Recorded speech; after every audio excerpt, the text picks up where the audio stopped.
Olá, graça e paz, tudo bem? Bom dia. Olha, eu aqui depois de mais de um mês, né, que a gente se falou, eu estou aqui agora para conversar mais um pouquinho com vocês a respeito da minha vida, a respeito do que Deus fez na minha vida. Eu quero ler um versículo antes de começar, que está em Deuteronômio, no capítulo 5, versículo 29. 5:29 diz assim: quem dera que eles tivessem tal coração, que me temessem e guardassem todos os meus mandamentos todos os dias, para que bem lhes fosse a eles e a seus filhos para sempre. Se a gente pudesse, se a gente conseguisse guardar os mandamentos de Deus, temer a Deus sobre todas as coisas, se a gente conseguisse fazer com que a nossa vida ela fosse dirigida por Deus, tudo seria melhor. Eu parei no outro vídeo, eu parei ali, né, onde eu ia começar a falar sobre o meu primeiro casamento. Quando eu tinha 17 anos, né, eu já estava assim eu já tinha tido alguns namorados, nada sério. Eu era uma moça pura, né, uma moça virgem, e eu tinha uma educação. Meus pais tinham me dado a educação, eu tinha exemplos na minha vida, na vida da minha família toda ali, de todos casarem assim, né, virgens. As mulheres, pelo menos, casarem virgem. Então, eu me guardava muito, né. E aí, eu muito revoltada, porque eu só trabalhava, né? Como eu disse no vídeo anterior, trabalhava muito na roça, não tive tempo de estudar. Eu disse que eu não tinha estudado mais, mas eu voltei a estudar aqui em Indaiatuba. Em Campinas tinha, não sei se tem uma escola ali perto da faculdade, né? E eu comecei a estudar ali, estudei mais um tempo ali. Mas, assim, tudo que eu fui sabendo, maneira de falar, de comportamento, algumas coisas, foi tudo no mundo mesmo, com outras pessoas, né? Sempre tendo amigos e amigas estudados, que tinham alguma educação, assim. E aí eu continuei, assim, a ver e ouvir para aprender alguma coisa. E como eu tinha muita revolta, eu não podia sair de casa, o meu pai me trancava muito, então eu resolvi que eu deveria sair por outros meios. E aí foi quando eu conheci o meu primeiro marido, né? Ele já era uma pessoa conhecida ali na cidade, tudo, ele era viúvo, e eu conheci ele. E a gente começou a namorar, eu tinha 17 anos. Só que eu não gostava dele, eu gostava de um outro rapaz, mas o outro rapaz não gostava de mim. Então, é aquela coisa, né, que Maria gosta de José, José gosta de Fernanda e assim por diante. E aí, como ele não gostava de mim, eu comecei a namorar esse rapaz. E nós namoramos um mês. Minha mãe chegou pra ele e falou: olha, a Cida não gosta de você. Ela não te ama. Aí ele falou: mas o amor que eu tenho dá pra nós dois, aquelas coisas e tudo. E eu achei muito ruim, né? Ia ser uma coisa assim que não estava me fazendo bem. E eu terminei com ele. Mas ele estava nos botecos bebendo demais. Mas eu não sabia que ele era alcoólatra. Eu achei que ele estivesse bebendo por minha causa, porque a gente tinha separado. Era, mas estava dando desculpa, né? Porque já bebia. E aí eu fiquei com dó dele, as pessoas chegavam e me diziam: o Gilberto tá bebendo, o Gilberto tá acabando a vida dele por tua causa, né? Volta com ele e tal. E aí eu resolvi voltar. Nós voltamos, porém, a gente voltou e naquele mesmo mês, né, a gente fugiu. A gente fugiu lá no Paraná. Antigamente tinha um negócio de fugir, não sei, nos outros lugares, mas onde eu morava tinha um negócio de fugir para não fazer festa, sabe, assim, a pessoa falou, oh, agora não é mais virgem, tem que fazer casar logo, sabe aquela coisa assim? Então, e foi assim uma das piores coisas que aconteceu na minha vida. Foi uma coisa que, falando a verdade para vocês, foi uma decepção muito grande. Foi alguma coisa assim que me doeu muito, porque a gente fugiu, a gente foi para uma casa, para uma cidade, eu acho que até comentei, né? Uma cidade ali próxima. E aquilo ali não foi uma primeira vez, foi um estupro. Eu senti depois de alguns anos pensando naquilo, porque eu era muito, sabe, meu Deus, eu não tinha conhecimento nenhum. Pensa uma pessoa que foi criada na roça, não sabia nada. Gente, quando eu fiquei sabendo da menstruação, eu já estava quase perto de ficar mocinha. Minha mãe nunca falava essas coisas pra mim. Eu via minha tia, né, com os negócios lá e aí eu descobri. Mas eles não contavam muita coisa pra gente, não. E ali foi mais um estupro. Eu vi hoje, tempo atrás, né, depois de muito tempo, eu percebi que aquilo ali foi um verdadeiro estupro, tá? E começou eu saí de uma prisão que o meu pai me colocava e entrei num calabouço. Eu saí da prisão e fui para um calabouço, fui para um lugar muito pior, né? E ali além dele me prender dentro de casa, eu não podia conversar com ninguém, eu apanhava por qualquer motivo, eu apanhava muito. Se eu não quisesse andar de bicicleta com ele bêbado, eu apanhava. Se eu atendesse um carteiro na frente da minha casa, eu apanhava. Então, assim, eu apanhava por qualquer motivo eu apanhava. E isso foi me deixando cada vez mais infeliz, né? Eu fui ficando, assim, muito traumatizada, porque é difícil uma pessoa, uma moça jovem, com toda, né, vitalidade, com toda a saúde, com todo o tempo ali pela frente, tendo que se submeter a um egoísta, né? E quando a gente não conhece Deus, quando a gente não conhece a palavra, a gente só dá cabeçada. A gente só toma decisões erradas, a gente só faz escolhas erradas. E eu lembro que a primeira vez que ele me bateu foi na frente da minha mãe. Ela tinha ido almoçar na minha casa e ele machucou o pé lá, bateu o pé na cadeira e eu fui ver, toda preocupada. E ele, não sei de onde tirou, a hora que eu abaixei pra ver o dedo dele que tinha machucado, ele... Sai daí! Me deu um tapa, né? Nervoso por causa da dor no pé e eu que paguei o pato. Então era sempre assim, então eu apanhava por qualquer coisa. Isso foi, sabe? E aí a gente foi morar numa fazenda, eu engravidei, perdi o bebê porque ficava muito tempo no Rio. Como eu disse para vocês, eu não sabia nada da vida, nada.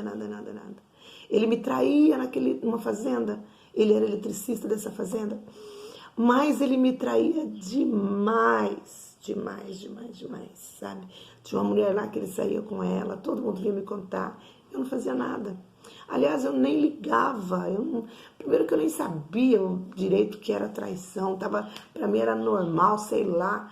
E outra que eu não gostava dele, não tinha aquele negócio de, né, ai, porque ele tá me traindo, não tinha essas coisas. Bom, e aí eu perdi o neném, eu ficava muito tempo no rio pescando com peneira, sabe, peneira assim, debaixo do mato, assim, saíam os peixes. E ali eu tive uma friagem, perdi, era uma menininha, acho que foi a única gravidez de menina que eu tive.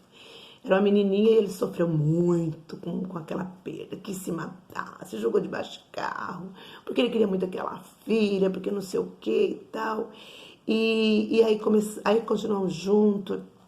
Aí teve quando ele começou a me bater mesmo, eu me separei dele. Falei, mãe, não dá, meu pai não queria. Eu falei, não, mãe, não dá. Minha mãe, não, vem pra casa. É engraçado que eu tive 3 casamentos. E nenhuma das 3 sogras foram minhas amigas. A mais, assim, que a gente se dá um pouco bem foi essa última, que já até morreu. A primeira e a última morreram. A segunda não, tá viva. E a minha atual sogra, ela morreu. Era a única que a gente se dava um pouco melhor. A segunda sogra que não morreu, a gente conversa hoje, ela gosta de mim, não sei se é verdade, mas ela mostra gostar de mim, eu gosto muito dela. E, e assim, mas depois que eu fiquei sem, né, separei do filho dela. Então, a minha sogra, ela apoiava muito ele. Ele me batia e meu sogro queria chamar os meus pais, chamar minha mãe para cuidar de mim, porque eu estava machucado, o rosto machucado, e ela não deixava ele chamar. Não. Então, tipo assim, eles me escondiam muito dos meus pais. Ainda por cima, eu era, né, cativa. Fugi de uma prisão e fui para um cativeiro, onde até a sogra, né, o sogro era muito bom, mas a sogra era meio difícil. E aí, continuei separada por um tempo. Não, eu minto. Não foi essa época que eu me separei, não. Ele me levou para uma cidade chamada Goiuiri, lá no Paraná também.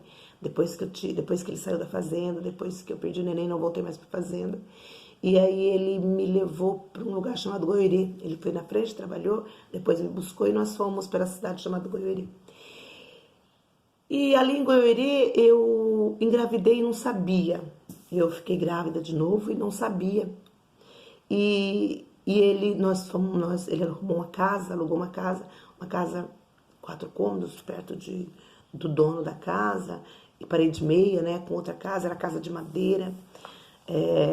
E a gente ali não tinha móveis, a gente ficava na casa da tia dele até ele comprar os móveis. Então, quando ele comprou os móveis, né, que chegou aqueles móveis, tudo, e ele não me deixava ficar sozinha em casa, durante o dia eu tinha que ficar na casa da tia dele, só ia para casa de noite junto com ele. Então, ele comprou os móveis, o rapaz montou o guarda-roupa, e eu não podia ficar para arrumar meu guarda-roupa. Tava tudo, né? Então, eu ia só lá, deixava a roupa no varal de manhã, de tarde chegava, colocava ali dobrada e boa, não tinha como guardar no guarda-roupa. Tinha uma cômoda grande, então guardava, era um baú, né? Guardava nesse baú as roupas ali sem passar. Porque ele não tinha tempo, a não ser que eu fizesse esse final de semana, mas não deu tempo nem chegar no final de semana. Porque quando foi, acho que se não me engano, numa sexta-feira, eu tava na casa da tia dele, ele chegou muito bêbado, com aquelas bicicletas que tem um porta-mala na frente, né? Ali tem não tem garupa, tem a garupa e o porta-mala na frente ali. E ele chegou com aquela bicicleta sem a garupa de trás, mas com o porta-mala na frente, bêbado. E ele queria que eu andasse com ele nessa bicicleta. E ele tava bêbado. Eu falei, não vou andar. E ele falou, você vai? Eu falei, não vou. Aí ele falou, você vai, senão eu vou te bater. Aí eu sentei na bicicleta, eu me lembro que eu quase caí, sabe? Ele fazendo zigue-zague no meio da rua. Ainda bem que era noite, não tinha carro nas ruas que a gente estava passando. Eram umas ruas bem desertas. E nós chegamos em casa e eu chorando. Eu estava chorando muito, chorando com saudade da minha mãe, chorando com a situação que eu estava vivendo. Ele não tinha me batido ali ainda, fazia poucos dias que a gente estava ali. E esse dia eu cheguei chorando lá e ele começou a me perguntar por que eu estava chorando. Eu disse, estou com saudade da minha mãe. Aí ele começou a falar, não, você não está com saudade da sua mãe, você está com saudade de algum homem. E começou, né? Falei, não tinha ninguém. Como com a menina de 17 anos?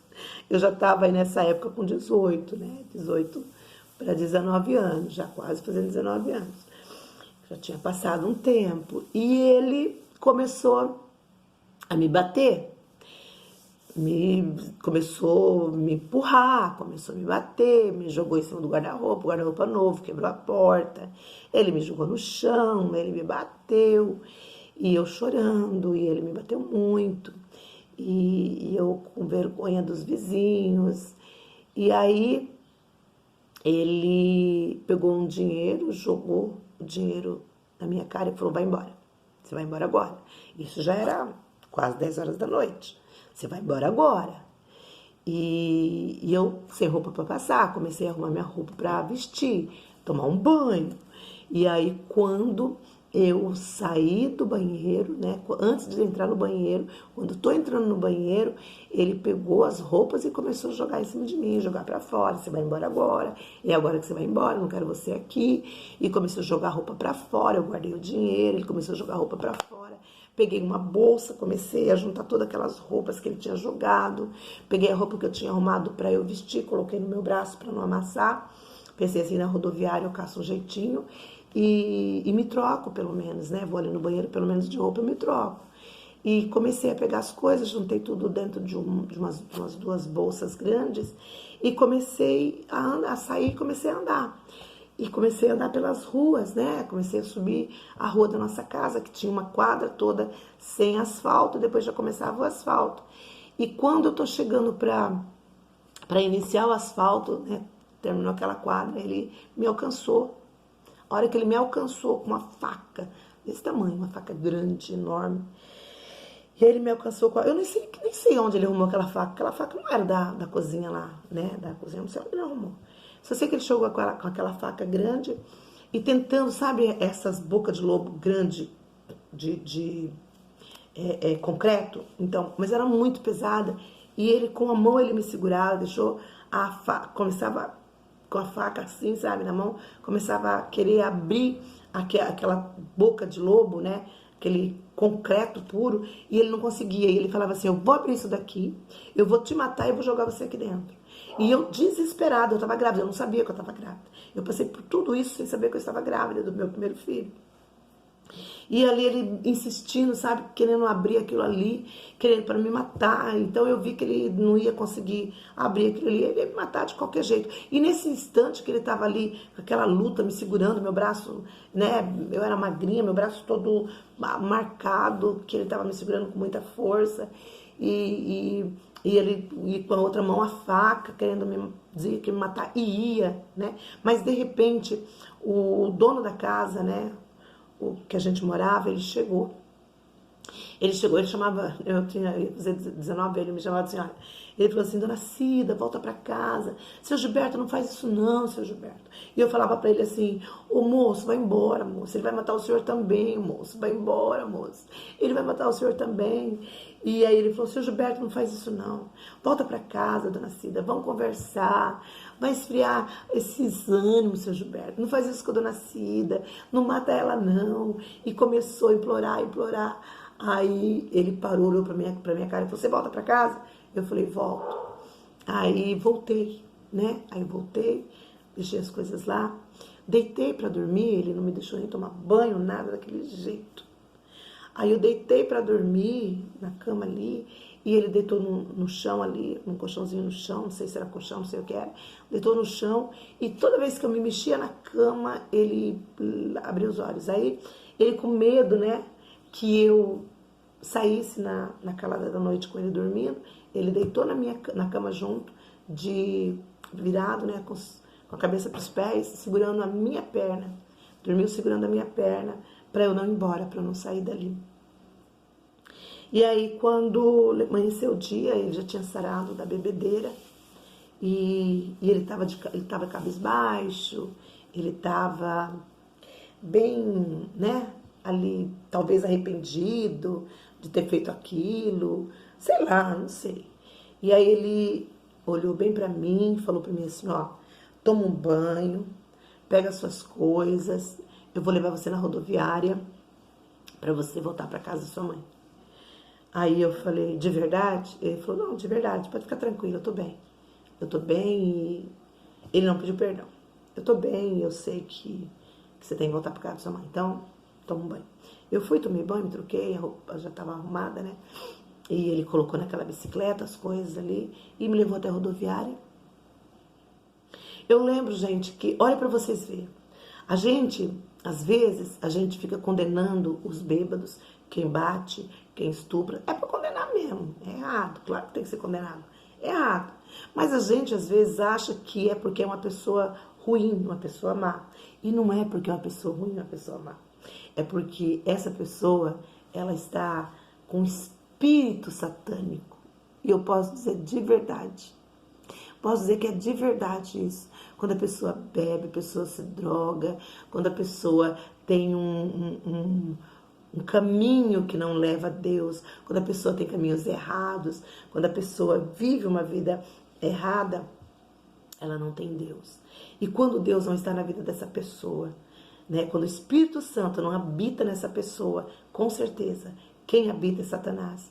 Então essas pessoas, sabe o homem que trai a esposa? Então, às vezes a gente acha que o homem quer sem vergonha, e é um espírito maligno que está ali. Então a gente precisa tratar, a gente precisa reconhecer que essa pessoa precisa de um tratamento, precisa de uma libertação, um tratamento espiritual, entendeu?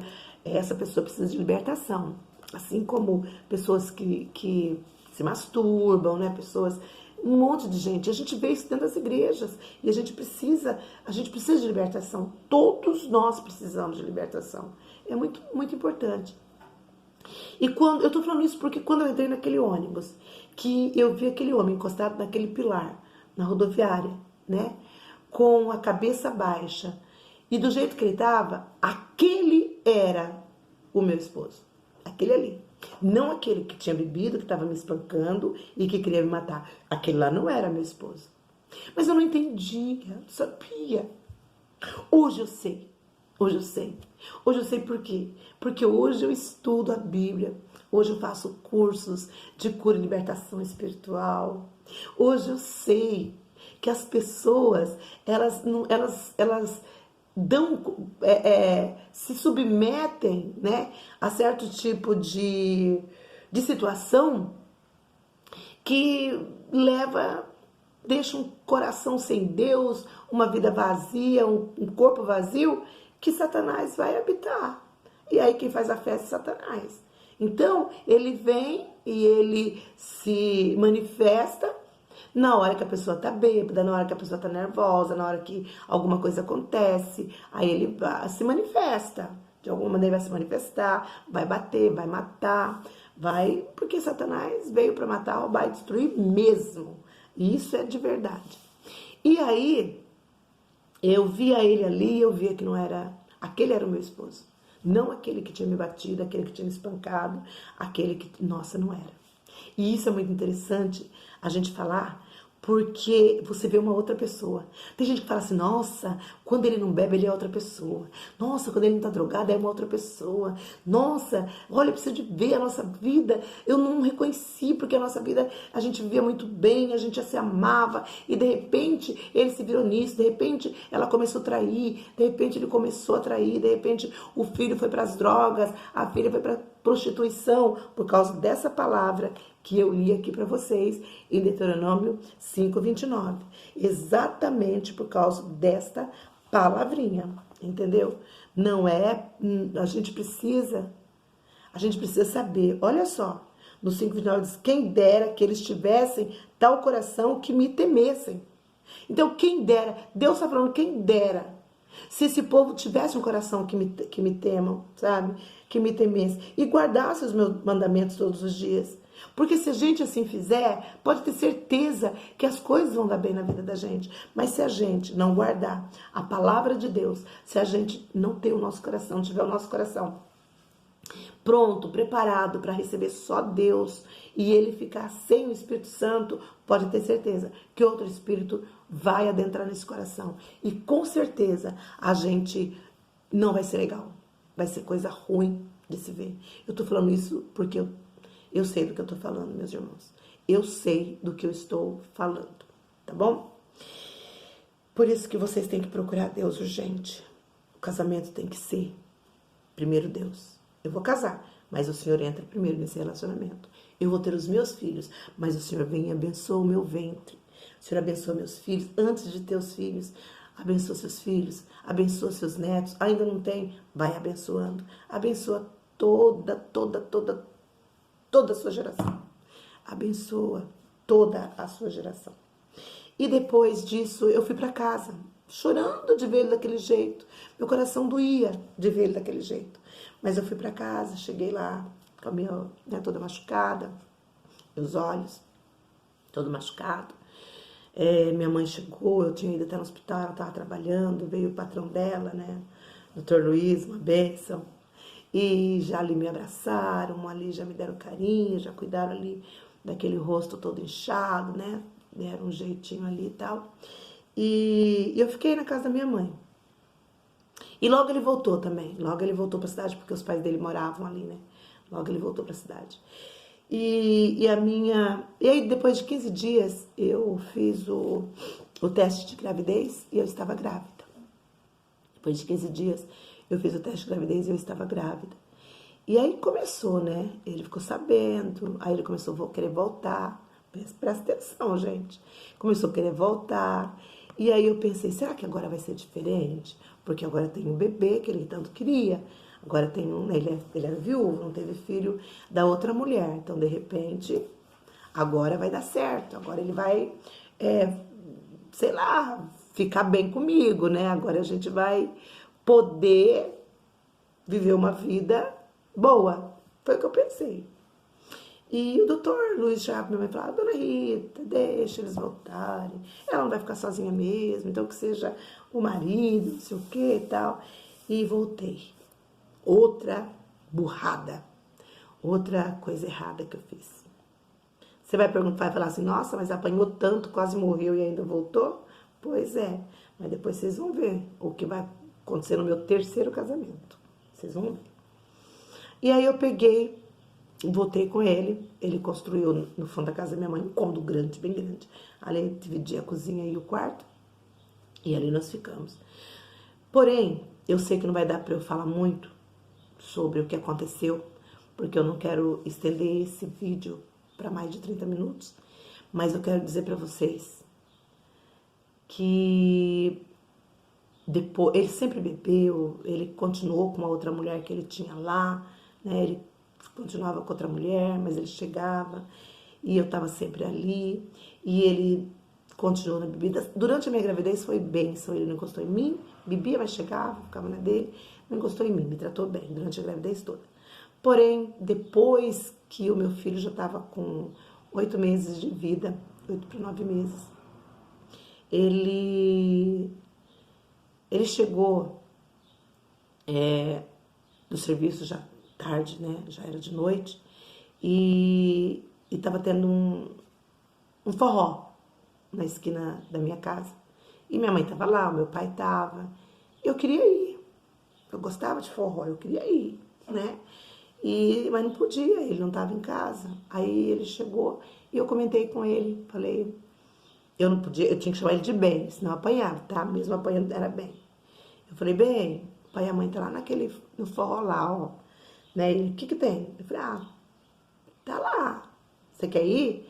Eu falei, eu queria, vamos, toma um banho, vamos lá. Aí ele, não, nós não vamos não. Aí entrou pra dentro, tomou um banho. E falou, você queria ir no forró? Eu falei, gente, eu sempre gostei de forró, o que que tem? Aí ele falou pra mim assim, não, nós não vamos pra forró nenhum. E eu falei, tá bom, e entrei pra dentro de casa triste. E ele começou a me bater. Meu bebê tava dormindo, no bercinho dele ali, e ele começou a me bater. Aliás, estava na cama, tinha posto ele pra dormir na cama. E ele começou a me bater, me bater, me bater, me bater, me bater, me bater. Me jogou em cima dessa cama. E começou a me enforcar, mas a me enforcar. Eu já tava com a minha língua saindo pra fora. De repente, a gente tinha uma janela grande que abria, né, toda assim. Meu irmão chegou naquela janela, ele me salvou. Meu irmão chegou naquela janela e gritou com ele, larga minha irmã, seu filho da mãe, né? E começou a xingar, larga minha irmã, você tá pensando o quê? E ali ele já pulou a janela, já veio em cima dele. E eu ali com o pescoço todo vermelho, e ele começou a, né, jogar ele pra fora, empurrar ele. Vai embora daqui, vai embora daqui. E ele, eu não vou embora, porque olha só, coisa de pobre, menina. Uma coisa de pobre. Quando eu vender minha bicicleta, eu vou. O vizinho chegou e falou, pois eu compro a sua bicicleta. Comprou a bicicleta dele. Ele pegou a trouxinha dele ali, gente, de novo. Ele pegou, pôs a roupa dele lembro como se fosse hoje, mais de 30 anos. Ele pôs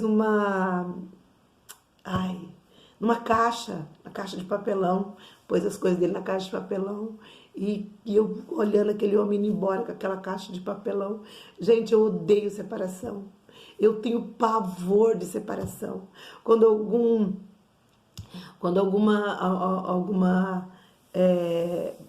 casal fala de separar, eu fico com meu coração tão dolorido.